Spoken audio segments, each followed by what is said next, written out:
Tomáš Hertl, his name is out there. Now, the Sharks, basically, they got him one more year, and then he's up. And the thing with the Sharks, and we said this was going to happen 2-3 years ago, and of course it has, and I think Doug Wilson knew this was going to happen, is that we're like at that point now where the chickens come home to roost, if that makes any sense.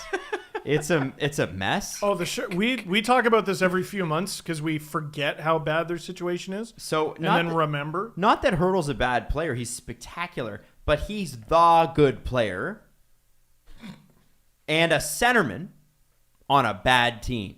Horrible team. Terribly constructed, terrible salary structure. Like not enough is made of how bad the San Jose Shark contracts are. Everybody talks about, Marner and Matthews, what a joke. That's way too much money. Those guys combined. At least they're good. They combined for like 75 goals and 200 points over the course of an 82-game season. That's good value. That's good value for like that many points. Yeah. $20 million that's amazing. You've got, just alone on defense, a 31-year-old busted Erik Karlsson at 11.5. You got Brent Burns, who's still pretty good, but 36 years old, he's making 8. And Marc-Edouard Vlasic, who is 34, he's making 7. And by the way, Vlasic's deal doesn't run out for 5 more years. Oh! Burns for 4 more years. Karlsson doesn't. When does his deal expire? At the end of 26-27. What? Oh my! I wonder what they can do with a little bit of goaltending, but holy, it's for rough. The love of God. And like Kane was their best player. No one wants him back. Boy, do those reasons keep piling up. Yeah. Yep. Yeah. It's sad. I mean, we talked about it when it was just the gambling accusation. I said, you got to treat this like an addiction. But if all the other stuff's true too, I mean, what do you say? I don't know what you do there, other than keep him away from the damn team. Yeah. And just pay him to stay away. Yeah, well, I mean, maybe you can make him an argument for LTIR and go sort out your legal issues, and you can't be on this team. Yeah, you can't. I feel like that's a good resolution for now, the LTIR. Mm-hmm. Well, because, I mean, really, ultimately, if you're $20 million in debt, your goal has got to be to pay that off or declare bankruptcy. And either way, you're going to want to get paid. So if they say, you're never playing for us again, but we'll pay you, how many pending cases is enough? Right. To be like, because he's going to, not only does he have that $20 million debt that accrues interest, it's not with a bank, it's with a casino. So that's accruing interest. And casino interest is a lot more like your home equity, or not even home equity line of credit interest. We're talking like aggressive interest payments, right? Credit card level, maybe more. And then, unless the California law is different, and then casinos can't charge interest on that. But from what I know, I think they can. It's ugly.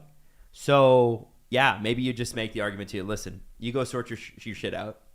You're not coming to camp. You're not playing here ever again, and we're probably not going to be able to trade you. So there you go. Right. And how does Kane even want to show up? How do you focus on? I got to get my I don't think he minds. Shot. I don't think he minds. No? Not from what I've read. I mean, you read the Athletic articles on it, and I read one over my vacation. I was like, oh my God.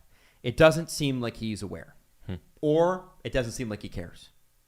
One of the two. You got to keep him away. Yeah. I mean, if the best players are saying he can't play here, then I think you gotta make that. And he is the best player on the team. Lastly, before we get to the press conference, a real quick one. Jack Johnson signs a PTO with the Avs. I don't know how he does it, but he keeps sticking around. Man. And listen. And it's the Avs. Yeah, I know. I know. A legit team. And they're like, you know what? We can find a spot for you. Now, I feel like the Avs, you could put me in that 6th spot on the defense, and they still finish first in the division. That's a good team.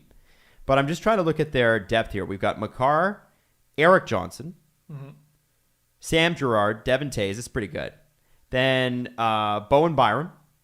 You do have Curtis McDermott of Seattle fame. And, of course, you then have Jack Johnson if he plays. Ryan Murray is also there as well. But a McDermott-Johnson third pair. Nah, I think I don't think he's an everyday player. Okay. How many PTO guys end up being everyday players? Only Travis Hamonic, and only because it was the only reason that Travis Hamonic happened like that is because of COVID. Yeah. That never would have happened. Get your yucks in and your knee slappers. Jack Johnson, there's no way he's an everyday player for the Avalanche unless there are at least Like one devastating injury. injuries. Yeah, I can't imagine him being in their top 6. That doesn't make any sense. I want you to isolate this clip. And when Jack Johnson plays 82 games this year. Look into the camera. When Jack Johnson plays no, what are you going to say? You look into your camera. You're looking at your camera, Steve's camera. Okay. And what are you going to say about Jack Johnson? Repeat, please. There's no way Jack Johnson will be an everyday player on the Colorado Avalanche. Someone has got to tag Old Takes Exposed for that, just to make sure. And I'm on like speed dial with them. Jeez, I'm on speed dial with them just for my Avalanche takes. But I think I look at that as Bowen Byram insurance. okay, He's gonna be great. He's still a kid. yeah, and you know what? If he needs a game off, nothing wrong with that. Yeah, as disciplinary or you just need an eye in the sky game. It's nothing wrong with it. All right.